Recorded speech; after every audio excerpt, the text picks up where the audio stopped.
Hello students, welcome back to your video classes. Hopefully आप लोग सब अच्छे होंगे और अपना खास ख्याल भी रख रहे होंगे। तो बच्चों, हम लोग आज अपने टॉपिक को थोड़ा और आगे बढ़ाएंगे। एक नया टॉपिक, नया तो नहीं बोल सकते बिकॉज कैपेसिटर के बारे में हम लोग ऑलरेडी पढ़ना स्टार्ट कर चुके हैं। लास्ट क्लास में हम लोग जो पढ़े थे that is isolated spherical capacitor के बारे में पढ़े थे। आज हम लोग बच्चों पढ़ेंगे parallel plate capacitor. Spherical capacitor जो था, आइसोलेटेड स्फेरिकल कैपेसिटर, उसका क्या डीमेरिट था वो हम लोग देखे थे। यहाँ पर उन डीमेरिट्स को ओवरकम किया जाएगा, है ना। वहाँ पर एनर्जी बच्चों बाउंडेड नहीं था, एनर्जी चारों तरफ बिखरा हुआ था, जिसके वजह से एनर्जी लॉसेस हो जाते थे इधर उधर, है ना। तो उस चीज़ को यहाँ पर ओवरकम किया जाएगा और उसका कैपेसिटेंस भी बहुत कम था, है ना। तो इस हिसाब से अगर हम लोग देखेंगे तो स्फेरिकल कैपेसिटर्स में कुछ फ्लॉज थे, कुछ डीमेरिट्स थे, जिन्हें हम लोग पैरेलल प्लेट कैपेसिटर में ओवरकम किए।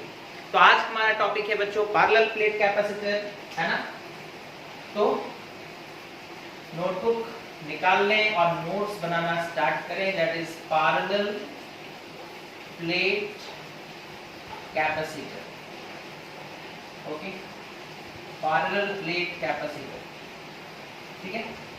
पैरेलल प्लेट कैपेसिटर बनाएंगे हम लोग इस तरीके से। इसमें दो प्लेट्स होंगे, है ना। इसमें दो प्लेट्स होंगे, पैरेलल रखा जाएगा उनको, कुछ एक डिस्टेंस पर, एक वेरी स्मॉल डिस्टेंस पर उन्हें रखा जाएगा, है ना। और फिर उनका कैपेसिटेंस, उन्हें हम लोग जो चार्ज प्रोवाइड करेंगे वो उसे हम लोग क्या कहते हैं। जैसे सपोज कर लो आपसे पूछा जाएगा what is the charge of a capacitor, तो जो पॉजिटिव प्लेट में चार्ज होता है कैपेसिटर का, उसी को हम लोग कहते हैं charge of a capacitor. Okay, तो सबसे पहले देखो यहाँ पर हम लोग सपोज कर लो इस तरीके से दो पैरेलल प्लेट्स ले लिए।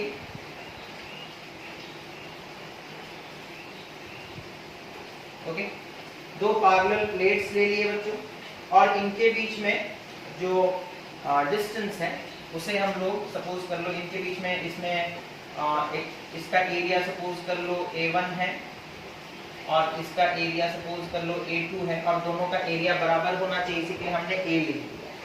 और इन दोनों प्लेट्स के बीच में एक स्मॉल डिस्टेंस है दैट इज D। ओके, इन दोनों प्लेट्स के बीच में जो डिस्टेंस है उसे हम लोग क्या कहेंगे, D। अब इसमें एक में हम लोग पॉजिटिव चार्ज देंगे और दूसरे के पास नेगेटिव चार्ज दिया जाएगा। ओके, सपोज कर लो इसके पास प्लस Q चार्ज है और इसके पास माइनस Q चार्ज है।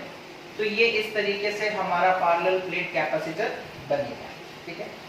अब ये पैरेलल प्लेट कैपेसिटर में बच्चों कुछ टर्म्स आएंगे, ठीक है। इसे अगर हम लोग मतलब और आसानी से समझना चाहें तो देखो किस तरीके से हम लोग समझ सकते हैं। हम लोगों ने पढ़ा था बच्चों, याद है आप लोगों को, जब हम लोग पहला चैप्टर पढ़ रहे थे electric field and charges. Okay, वहां पर हम लोग पढ़ते थे, अगर सपोज कर लो हमारे पास एक पॉजिटिवली चार्ज्ड प्लेट है ना, तो उसके इलेक्ट्रिक फील्ड का वैल्यू कैसे निकालते थे वो हम लोग पढ़े थे, है ना। सपोज कर लो इसमें सरफेस चार्ज डेंसिटी जो है that is charge per unit area, उसे सिग्मा बोल देते थे, है ना। तो एट ए डिस्टेंस सपोज कर लो r डिस्टेंस पर, ठीक है, r डिस्टेंस पर जो यहाँ पर इलेक्ट्रिक फील्ड का वैल्यू होता था, इलेक्ट्रिक फील्ड इस जगह पर उसका वैल्यू कितना होता था ना, sigma by 2 epsilon naught. Okay, sigma by 2 epsilon naught. अगर ये चीज आपको याद नहीं है that is electric field due to an infinite plane sheet of charge, ये वाला वीडियो आप लोग फर्स्ट चैप्टर में आपको मिल जाएगा, है ना। जो फर्स्ट चैप्टर था बच्चों उसमें इससे रिलेटेड हम लोग डिस्कशन किए थे। अगर आप लोगों को याद है तो बहुत अच्छी बात है, और अगर याद नहीं है तो फिलहाल के ये याद रखो कि इलेक्ट्रिक फील्ड का वैल्यू होता है सिग्मा बाई 2 एप्सिलॉन नॉट, जहां पर सिग्मा क्या है ना, चार्ज पर यूनिट एरिया, और दैट इज चार्ज डेंसिटी भी हम लोग इसे बोलते हैं, ठीक है। ओके, सरफेस चार्ज डेंसिटी, ठीक है। कितना हो गया। अब देखो ये जो पॉजिटिव प्लेट है, हम लोग यहाँ पर एक पॉइंट चूज किए बच्चों, ठीक है। अच्छा, पॉजिटिव प्लेट का electric field away from it होगा, है ना। अच्छा, नेगेटिव प्लेट का, सपोज उस इलेक्ट्रिक फील्ड का नाम हम लोग दे दिए E1, ओके। पॉजिटिव प्लेट का इस दूरी पर, पॉजिटिव प्लेट के कुछ दूरी पर जो इलेक्ट्रिक फील्ड होता है उसका डायरेक्शन इधर होता है, और यहाँ पर हम लोग ये हमारा पॉजिटिव प्लेट है, तो हम बोले इस पॉइंट पर पॉजिटिव प्लेट के वजह से जो इलेक्ट्रिक फील्ड होगा वो इस डायरेक्शन में होगा, और उसका वैल्यू कितना हो जाएगा ना, E1 will be equal to sigma by 2 epsilon naught. अच्छा, इसी पॉइंट पर देखो नेगेटिव प्लेट का इलेक्ट्रिक फील्ड है ना, भी उसी तरफ होगा, बिकॉज पॉजिटिव प्लेट का इलेक्ट्रिक फील्ड जिस डायरेक्शन में होता है, नेगेटिव प्लेट का इलेक्ट्रिक फील्ड उसके ऑपोजिट होता है, यानी कि नेगेटिव फील्ड का electric field towards the plate होगा, तो टुवर्ड्स द प्लेट तो यही है। इसका इलेक्ट्रिक फील्ड सपोज कर लो E2 है ना, तो E2 हम लोग कितना लिख देंगे, अब इसका क्योंकि एरिया दोनों का सेम है, दोनों में चार्ज भी सेम है, तो इसमें सिग्मा का वैल्यू जो आएगा इसमें भी सिग्मा का वैल्यू वही आएगा, है ना। सिग्मा क्या है बच्चों, sigma is Q by A, that is charge by area. अब यहाँ पर जितना चार्ज है यहाँ पर भी उतना ही चार्ज है। ये बात अलग है कि इसका नेचर पॉजिटिव है और इसका नेचर नेगेटिव है, लेकिन मैग्नीट्यूड तो दोनों का सेम है और एरिया भी दोनों का सेम है, तो दोनों में चार्ज, सरफेस चार्ज डेंसिटी दोनों का, सिग्मा का वैल्यू दोनों का सेम आएगा, ओके। तो E2 का वैल्यू भी कितना हो जाएगा बच्चों, sigma by 2 epsilon not, sigma by 2 epsilon not. अब दोनों का डायरेक्शन सेम है तो हम लोग E नेट निकाल लेते हैं, नेट इलेक्ट्रिक फील्ड कितना हो जाएगा, that is E net will be equal to E1 plus E2। अब दोनों का डायरेक्शन सेम है तो ऐड होंगे, that is sigma by 2 epsilon not plus sigma by 2 epsilon not, जो कि हो जाएगा हमारा sigma by epsilon naught, okay, sigma by epsilon naught, okay. तो ये हो गया हमारा बच्चों net electric field, that is E net, okay. E net का वैल्यू हम लोगों को मिल गया, ओके। देखो इसी के लिए हम कह रहे हैं कि पीछे का पढ़ाई जो है वो आपको याद होना चाहिए, नहीं तो फिर डिफिकल्टी होगा। इसी के लिए जो भी पढ़ाया जाता है आगे के पढ़ाई से वो रिलेटेड होता है, तो हमेशा पीछे के पढ़ाई को आप याद रखोगे। फर्स्ट चैप्टर में हम लोग पढ़े थे इलेक्ट्रिक फील्ड कैसे निकालते हैं, तो अगर आप भूल गए हो तो उस वीडियो को एक बार दोबारा देख लो, या फिर नोट्स आप लोगों को भेज दिया गया था, नोट्स में देखो कि एक मतलब infinite sheet of plate, plane sheet of charge, उसके लिए इलेक्ट्रिक फील्ड का फॉर्मूला क्या है, यही मिलेगा आपको फॉर्मूला, ओके। तो इस तरीके से हम लोग नेट इलेक्ट्रिक फील्ड निकाल दिए, ओके। अब इन दोनों के बीच में, ये पॉजिटिव चार्ज प्लेट है और ये नेगेटिव प्लेट है, इन दोनों के बीच में कुछ एक पोटेंशियल डिफरेंस होगा। सपोज कर लो पोटेंशियल डिफरेंस कितना है, डेल्टा V, है ना। अच्छा, अब ये क्या डेल्टा V का वैल्यू हम लोग निकाल सकते हैं, निकाल सकते हैं, ऑब्वियसली निकाल सकते हैं बच्चों। हम लोग दोनों के बीच में इलेक्ट्रिक फील्ड और पोटेंशियल डिफरेंस के बीच में रिलेशन पढ़े थे, याद होगा आप लोगों को, वो भी पीछे से ही पढ़ाया गया था, that is electric field is equals to minus E dot dr, है ना। अगर ये रिलेशन आप लोगों को याद है तो फिर यहाँ पर हम लोग उसी चीज को अप्लाई करने वाले हैं, ठीक है। अच्छा, क्योंकि हमें यहाँ पर सिर्फ मैग्नीट्यूड से मतलब है, डायरेक्शन से मतलब नहीं है, तो ये नेगेटिव साइन को हम हटा भी सकते हैं, कोई प्रॉब्लम नहीं है, ओके। अब यहाँ पर देखो, अगर सपोज कर लो यहाँ से यहाँ तक डिस्टेंस है, ठीक है, और इलेक्ट्रिक फील्ड का डायरेक्शन भी सेम है, तो D का वैल्यू जिस डायरेक्शन में, इलेक्ट्रिक फील्ड भी उसी डायरेक्शन में, तो डॉट भी हटा सकते हैं, ठीक है। तो हम यहाँ पर लिख देंगे delta V dV is a small change in voltage, very small change in voltage, and delta V is small change in voltage. इसको हम लिख सकते हैं E इंटू, यहाँ पर डिस्टेंस कितना है, ये dr जो है बच्चों स्मॉल डिस्टेंस को रिप्रेजेंट करता था वहां पर, यहाँ पर इन दोनों प्लेट्स के बीच में डिस्टेंस कितना है, d, तो हम लिख देंगे E into d, delta V का वैल्यू भी हमें मिल गया, है ना। अच्छा, अब हमें इलेक्ट्रिक फील्ड का वैल्यू पता चल चुका था, है ना। हमें डेल्टा V का वैल्यू भी निकाला, डेल्टा V का वैल्यू भी हम लोगों ने निकाल लिया। अब उसके बाद हमें क्या करना है बच्चों, अब उसके बाद हम लोग कैपेसिटेंस के डेफिनेशन पर आते हैं। जो हमारा कैपेसिटेंस का डेफिनेशन हम लोग स्फेरिकल कैपेसिटर का पढ़े थे, that is C is equals to Q by V, okay, या फिर डेल्टा V, यहाँ पर हम लोग डेल्टा V भी लिख सकते हैं। तो कैपेसिटेंस क्या होता था, Q by V, है ना, Q by V, V is nothing but the potential difference, है ना। इसके और इसके बीच में पोटेंशियल डिफरेंस कितना है, उसे हम डेल्टा V लिखे या फिर सिर्फ V लिखते तो भी, तो यहाँ पर डेल्टा V भी लिख सकते हैं, ओके, क्योंकि देखो पहले जो स्फेरिकल कैपेसिटर था वो सिर्फ पॉजिटिवली चार्ज था, तो हम लोग बोलते थे कि इसका पोटेंशियल कितना है ना V, मतलब जो नेगेटिव प्लेट है वो बच्चों इंफिनिटी पर है और इंफिनिटी वाले के पोटेंशियल को हम लोग जीरो मानते हैं, लेकिन यहाँ पर पॉजिटिव प्लेट यहाँ पर है, नेगेटिव प्लेट पास में ही है, तो इसी के लिए हम डेल्टा V लिख रहे हैं। क्या लिख रहे हैं? Delta V। अच्छा यहाँ पर देखो E net is equals to, हम लोग इसे थोड़ा और अगर सिंप्लीफाई करेंगे, सिग्मा की जगह हम क्या लिख सकते हैं? Q by A, that is sigma की जगह लिख देंगे Q by A, और ये नीचे एप्सिलॉन नॉट है, तो E net कितना आ गया? Q by A epsilon naught. Okay, अब यहाँ कैपेसिटेंस निकालना है, capacitance is equal to Q by delta V। Okay, अच्छा that is Q by delta V का वैल्यू कितना है बच्चों? तुम्हारा E इंटू डी, E का वैल्यू पहले लिख लेते हैं, that is Q by A epsilon naught into तुम्हारा D। Okay, into D।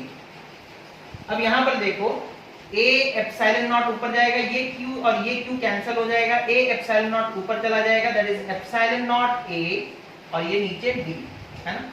तो हमारे कैपेसिटेंस का फॉर्मूला क्या आ गया? Epsilon not A by D।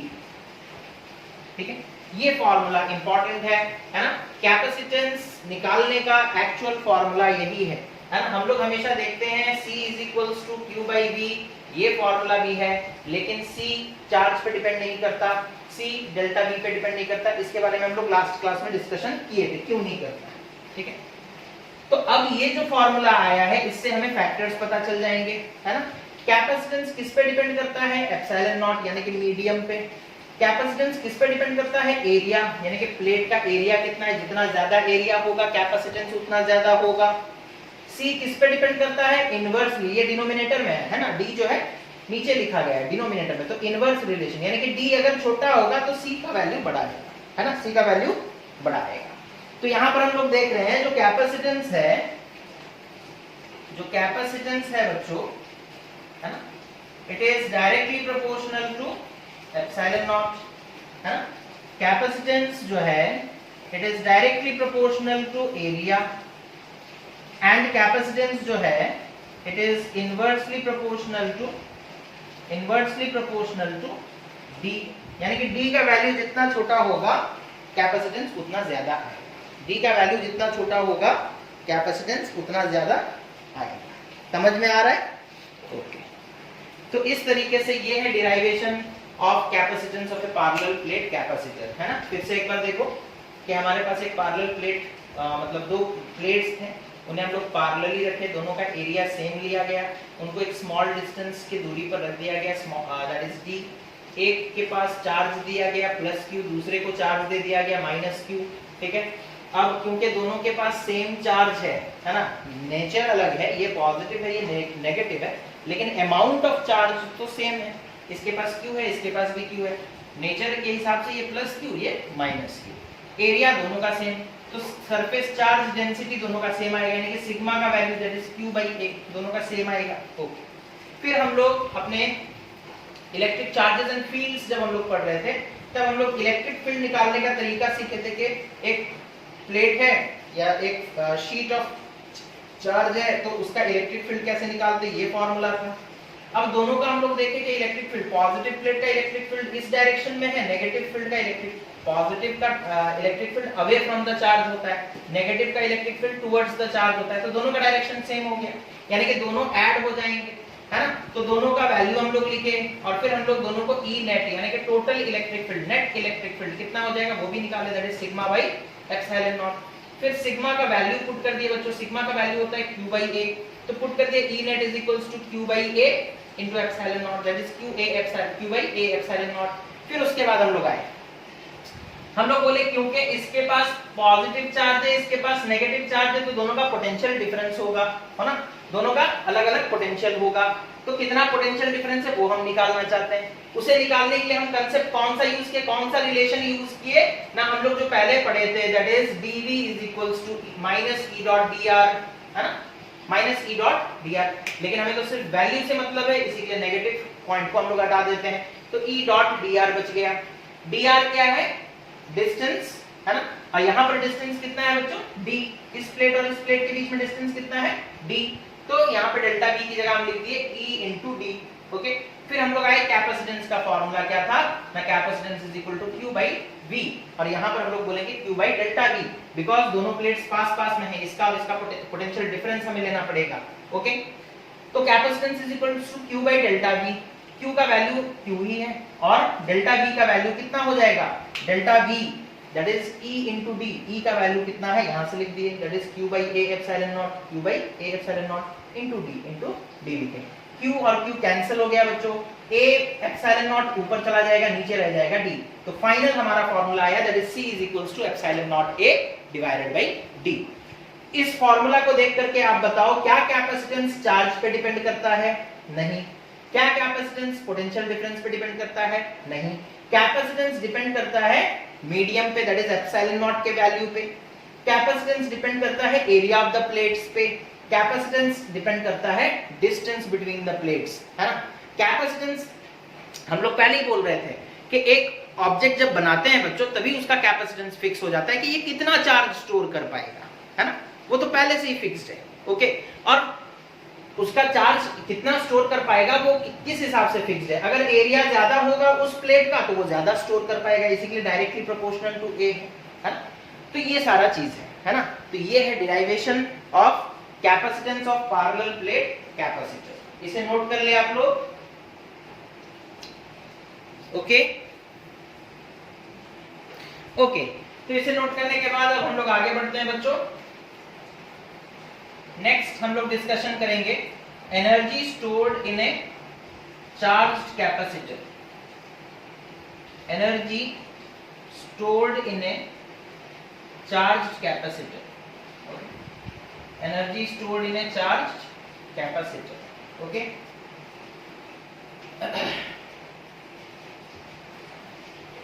Energy stored in a charged capacitor, okay, energy stored in a charged capacitor, okay। तो हम लोग फिर से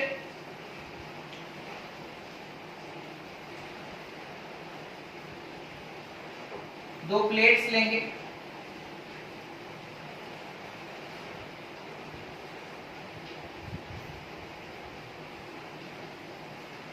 ओके। हम लोग दो पैरेलल प्लेट्स लिए हैं बच्चों, ठीक है। इस दोनों प्लेट्स में सपोज कर लो अभी कुछ भी चार्ज नहीं है, न्यूट्रल है दोनों, ठीक है। दोनों ही प्लेट्स न्यूट्रल हैं, दोनों का एरिया सेम है, ठीक है, और दोनों का मटेरियल भी सेम है। हालांकि मटेरियल पे तो डिपेंड नहीं करता कैपेसिटेंस, दोनों का एरिया सेम है, ठीक है। अच्छा, जब टाइम हम लोग इस तरीके से देखेंगे, जब टाइम सपोज कर लो बच्चों when the time is 0 second, okay, जब टाइम 0 है, ओके, तब इसके ऊपर चार्ज Q का वैल्यू 0 है, और क्योंकि हम लोग कोई चार्ज नहीं दिए हैं तो पोटेंशियल भी डेवलप नहीं होगा, दैट इज डेल्टा V का वैल्यू भी 0 है, और इसका कैपेसिटेंस सपोज कर लो C है, बिकॉज आपको पता है कैपेसिटेंस तो जब वो मटेरियल बनता है तभी डिसाइड हो जाता है, तो कैपेसिटेंस C है सपोज कर लो, है ना। कैपेसिटेंस 0 नहीं होगा, ऐसा नहीं बोल सकते कि चार्ज नहीं है, वोल्टेज नहीं है तो कैपेसिटेंस 0, बिकॉज हम लोग पहले ही बता चुके हैं कैपेसिटेंस का वैल्यू जो Q by delta V formula हम लोग देखते हैं, बट कैपेसिटेंस इसके ऊपर डिपेंड नहीं करता, कैपेसिटेंस इसके ऊपर भी डिपेंड नहीं करता। हम लोग उस चीज को प्रूव करने के लिए डिराइव भी किए, दैट इज फॉर्मूला क्या है कैपेसिटेंस का, ना epsilon not A by D। तो कैपेसिटेंस जो है वो बच्चों मतलब जो वो ऑब्जेक्ट जब बनता है तभी उसका कैपेसिटेंस डिसाइड हो जाता है। तो जब टाइम है 0, चार्ज उसके ऊपर 0 है, और उसमें पोटेंशियल डिफरेंस भी 0 है, और उसका कैपेसिटेंस C है। कैपेसिटेंस कितना है, C है। अब हम लोग क्या करेंगे ना, सपोज कर लो यहां से पॉजिटिव चार्ज लेकर के इसमें ट्रांसफर कर देंगे, dq स्मॉल अमाउंट का चार्ज लेकर इसके ऊपर डालते जाएंगे, ठीक है। छोटा छोटा चार्ज थोड़ा थोड़ा यहां से लेकर के यहां पर डालेंगे। अच्छा, यहां से यहां अगर हम लोग पॉजिटिव चार्ज को ले जाएंगे तो ये नेगेटिव होने लगेगा, ये पॉजिटिव होने लगेगा, है ना। पॉजिटिव चार्ज इस प्लेट से आप ले जा रहे हो तो ये प्लेट पॉजिटिव हो जाएगा, ये प्लेट नेगेटिव हो जाएगा। इसमें भी नेगेटिव चार्जेस डेवलप करने लगेंगे और इसमें पॉजिटिव चार्जेस डेवलप करने लगेंगे, है ना, ये होगा, है कि नहीं। जब सपोज कर लो टाइम कितना हो चुका है, t सेकेंड, ओके, कुछ समय बाद आप एक एक करके चार्ज लेकर के जा रहे थे, यहां से लेकर जा रहे हो, यहां पे रख रहे हो, है ना, तो इसमें चार्ज आ गया सपोज कर लो प्लस स्मॉल q और इसमें चार्ज डेवलप हो गया माइनस स्मॉल q, ओके। तो हम क्या बोले थे, जब भी आपसे कोई पूछेगा चार्ज ऑफ ए कैपेसिटर तो आप पॉजिटिव वाले का चार्ज बताओगे। तो अभी चार्ज कितना है, दैट इज q, है ना, दैट इज q। अच्छा, अब डेल्टा V का वैल्यू कितना हम लोग यहाँ पर लिखेंगे, delta V will be equal to q by c, okay, because c का फॉर्मूला क्या था, c is equals to q by v, तो v इज इक्वल्स टू कितना आ जाएगा, q बाई c, ठीक है, ये फॉर्मूला यहां से हम लोग लाए। तो जब इसमें चार्ज स्मॉल q है तो इसके पास इन दोनों के बीच में एक स्मॉल पोटेंशियल का डिफरेंस होगा, है ना, और उसे हम लोग लिख सकते हैं that is q by c, q by c। दिख रहा है आप लोगों को, ओके। चलो, लाइट चला गया है, इसी के लिए थोड़ा सा क्या बोलते हैं, करंट चला गया है, इसी के लिए थोड़ा सा रोशनी कम हो गया है फिलहाल, बट दिख रहा है, मैंने चेक कर लिया, दिख रहा है। तो जब टाइम है बच्चों t सेकेंड, है ना, इसमें प्लस q चार्ज आप ला चुके हो, है ना, dq लेकर के आ रहे थे, इसमें कुछ एक स्मॉल अमाउंट का चार्ज डेवलप हो गया, इसमें भी स्मॉल अमाउंट का equal and opposite charge develop हो गया, है ना। तो चार्ज अभी तक कितना ट्रांसफर हो चुका है, ठीक है, और डेल्टा V का वैल्यू कितना है, q बाई c। जब बहुत सारा टाइम बीत गया बच्चों, है ना, बहुत सारा टाइम बीत गया, आप इस प्रोसेस को कंटिन्यू करते रहे, यहाँ से चार्ज लेकर यहाँ डालते रहे, यहाँ से चार्ज लेकर यहाँ डालते रहे, तो यहाँ पर बहुत सारा नेगेटिव चार्ज डेवलप हो जाएगा और यहाँ पर बहुत सारा पॉजिटिव चार्ज डेवलप हो जाएगा। सपोज कर लो जब t हो गया है तो आपका इनफाइनाइट, यानी कि बहुत समय बीत चुका है, तो सारा का सारा जो चार्ज आपको लाना था, यहाँ पर प्लस q चार्ज आ गया और यहाँ पर माइनस q चार्ज आ गया, है ना। तो अब हमसे कोई पूछेगा कि q का वैल्यू कितना है, तो हम बोलेंगे प्लस q। अब हमसे कोई पूछेगा डेल्टा V का वैल्यू कितना है, तो प्लस q बाई c, है ना। अब कितना है ना, जब टाइम बहुत सारा बीत चुका है तो चार्ज हम लोग लाते गए और मैक्सिमम कैपेसिटी तक उसके पहुंच गए, that is plus q charge ले आए हैं, है ना। और जब मैक्सिमम हो गया है कैपेसिटी, तो पोटेंशियल डिफरेंस का फॉर्मूला अब स्मॉल q बाई c नहीं होगा, कैपिटल Q बाई c होगा, और c हर जगह सेम है बच्चों, बिकॉज कैपेसिटेंस चेंज नहीं होता, ठीक है। इतना समझ में आ गया आप लोगों को, ठीक है। तो यहाँ c का दो फॉर्मूला आया है, that is c is equals to small q by v, और एक c का फॉर्मूला आएगा that is capital Q by v, okay. अगर हम लोग यहाँ पर c का फॉर्मूला निकालेंगे तो c कितना आएगा, यहाँ पर स्मॉल q बाई v, और यहाँ पर c का फॉर्मूला कितना होगा, q बाई v, ओके। तो कैपेसिटेंस चेंज नहीं होता, जैसे चार्ज चेंज होगा तो पोटेंशियल भी चेंज हो जाएगा और उनका वैल्यू एक कांस्टेंट आएगा। यहाँ पर भी चार्ज चेंज हो गया है, पोटेंशियल चेंज हुआ है, तो वैल्यू कांस्टेंट आएगा, ठीक है। अब उसके बाद हम लोग एक बीच वाले समय का कंसीडर करेंगे इस ऑब्जर्वेशन को, है ना। सपोज कर लो इसके पास प्लस q चार्ज आ चुका है, इसके पास माइनस q चार्ज आ चुका है। अब हम एक dq चार्ज को लेकर के यहां से यहां लेकर आना चाहते हैं, ठीक है। अब यहां देखो, ये प्लेट पहले से पॉजिटिव हो चुका है बच्चों, है ना। अब जब आप dq चार्ज यहां से यहां लेकर आओगे, ये रिपेल करेगा, है ना, बिकॉज आप पॉजिटिव चार्ज को लेकर के आ रहे हो और ये खुद पॉजिटिव प्लेट है, तो ये क्या करेगा, रिपेल करेगा। और जब आप पॉजिटिव चार्ज को यहां से तोड़कर लेकर आओगे, ये प्लेट नेगेटिव हो चुका है, तो ये प्लेट अट्रैक्ट करेगा। दैट मींस हमें कुछ वर्क करना पड़ेगा, है ना। और जो वर्क हम करेंगे चार्ज पार्टिकल को यहां से यहां लेकर जाने, वंस अगेन देखो यहां पर सुन लो, यहां पर हमारा जब हम थोड़ा चार्ज यहां से लाकर यहां पर रखे, जब सपोज कर लो हम लोग देखो स्टार्टिंग में जब दोनों के पास कोई भी चार्ज नहीं था, है ना, स्टार्टिंग में जब दोनों के पास कोई भी चार्ज नहीं था, तब क्या सीन था, देखो जब दोनों के पास कोई भी चार्ज नहीं था तो हम यहाँ से एक चार्ज, स्मॉल चार्ज तोड़े और यहाँ लाकर ट्रांसफर कर दिए। अब इसमें प्लस चार्ज आ गया, इसमें माइनस आ गया। अब जब हम दोबारा एक स्मॉल चार्ज यहां से तोड़कर, एक स्मॉल पॉजिटिव चार्ज यहां से तोड़कर इधर लेकर आएंगे बच्चों, तो ये प्लेट पॉजिटिव हो चुका है, हम इस पॉजिटिव चार्ज को लेकर के आ रहे हैं, वो रिपेल करेगा। वो क्या करेगा? रिपेल करेगा। अब इसी रिपल्सन के अगेंस्ट हमें कुछ वर्क करना पड़ेगा, और वर्क करके हम दूसरे वाले पॉजिटिव चार्ज को भी यहां पर लेकर आएंगे। फिर जब हम तीसरा चार्ज को तोड़कर लेकर आएंगे तो हमें और भी ज्यादा वर्क करना पड़ेगा, बिकॉज यहां पर चार्ज का क्वांटिटी बढ़ता जा रहा है, तो वो ज्यादा रिपेल करेंगे, वो ज्यादा रिपेल करेंगे। अब जो वर्क हम कर रहे हैं, हमारा वर्क इसके अंदर स्टोर हो जाएगा in the form of energy, in the form of energy. ठीक है, समझ में आ गया? सो एक चीज नोट कर लो, the work done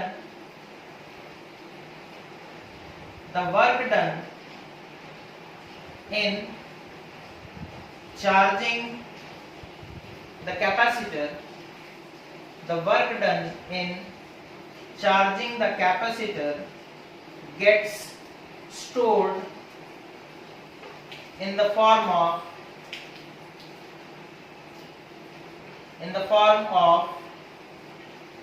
electrical energy, in the form of electrical energy, है ना? हमें इस प्लेट से चार्ज को लेकर इस प्लेट में रखने के लिए वर्क करना पड़ेगा। हम जितना वर्क करेंगे, मेरा वर्क वेस्ट तो नहीं हो सकता, मेरा एनर्जी वेस्ट नहीं हो सकता, एनर्जी कंजर्व होता है बच्चों हमेशा, है ना? Energy can neither be created nor it can be destroyed.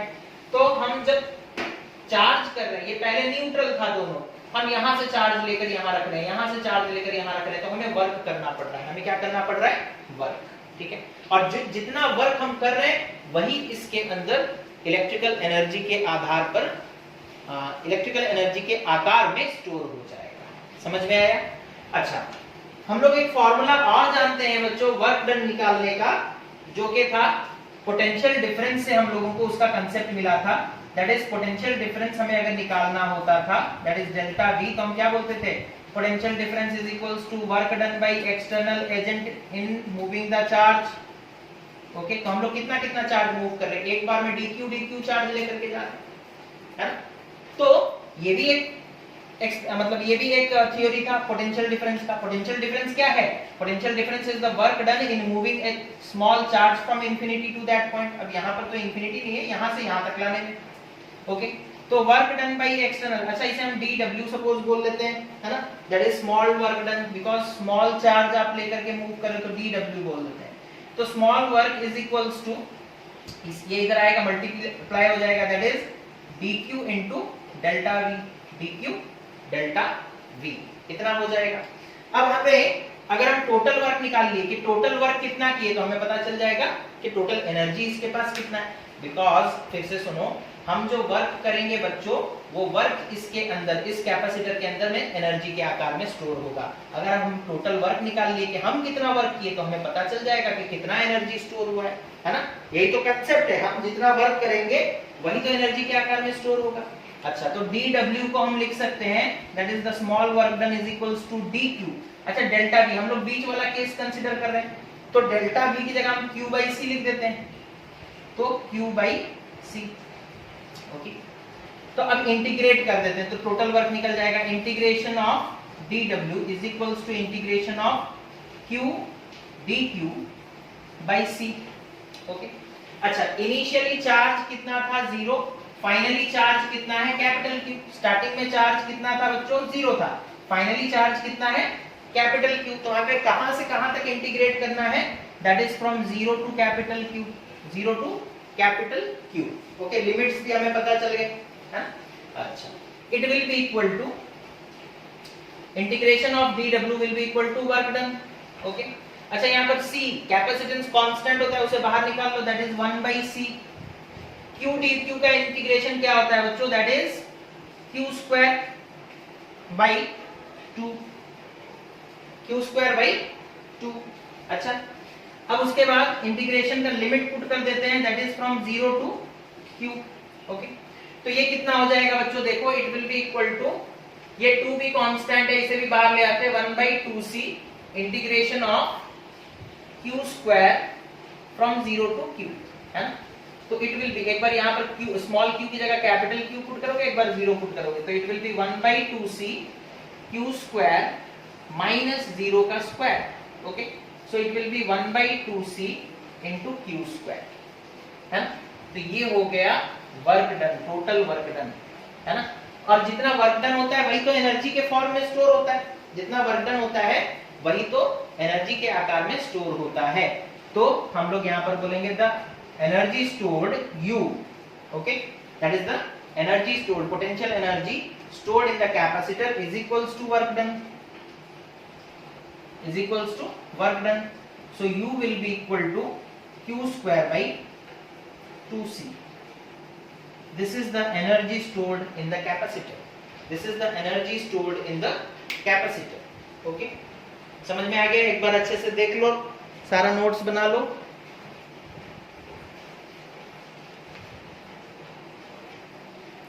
This is the energy stored in the capacitor.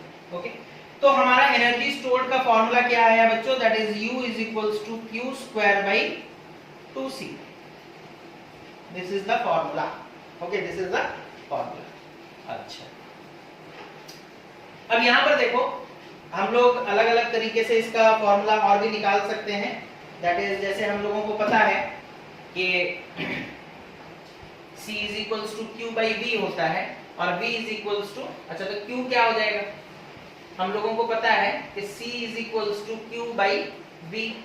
That implies हम Q की जगह क्या लिख सकते हैं? CV. Q की जगह क्या लिख सकते हैं? CV. और हम लोग Q स्क्वायर की जगह क्या लिख सकते हैं? C स्क्वायर, V स्क्वायर लिख सकते हैं यार। देखो, C का formula capacitance is equals to Q by V. V को इधर लेकर मल्टीप्लाई कर दे तो Q is equals to CV। और Q स्क्वायर कितना हो जाएगा बच्चों? इधर भी स्क्वायर कर दो, that is C square V square. तो यहाँ देखो, Q स्क्वायर की जगह हम क्या पुट कर सकते हैं? C square V square. यहाँ पर पुट करो तो कितना आ जाएगा? Q स्क्वायर की जगह पुट कर दिए C square V square by 2C। एक C और एक C कैंसिल हो गया, तो ये हो गया हाफ CV स्क्वायर। ये भी एक फॉर्मूला है ना, ये भी एक फॉर्मूला है, that is half CV square, है ना।